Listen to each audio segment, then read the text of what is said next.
Intħabbret l-għaqda ta' Vodafone Malta Limited u Melita Limited li se toffri pakkett ta' servizzi tal-mobile, internet fid-dar, telefonija tad-dar u servizzi tat-televiżjoni lill-intrapriżi u konsumaturi privati.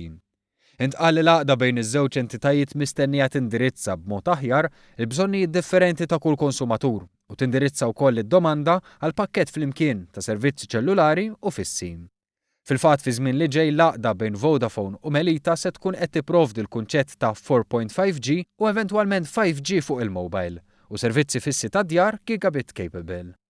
Intqal li kollox se jkun iffukat fuq il-konsumatur u ż-żewġ kumpaniji se jżommu kultura ta' impenn biex ikompli jitwassal l-aqwa servizz lill-konsumatur. Għalkemm il-ftehim intlaħaq, stqarrija miż-żewġ kumpaniji tikkonferma li l-approvazzjoni mill-Awtorità Maltija għall-Kompetizzjoni u l-Affarijiet tal-Konsumatur, l-MCCAA, mistennija tagħti l-approvazzjoni għall-kumpanija l-ġdida fl-aħħar ta' din is-sena.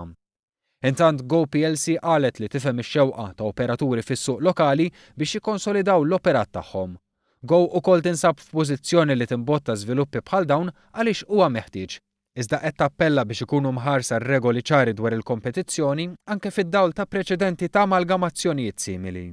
Fi stqarrija l-Go ikkonfermat li se tipparteċipa b'mod sħiħ fil-konsultazzjoni ta' din il-kumpanija ġdida sabiex tkun imħarsa l-kompetizzjoni.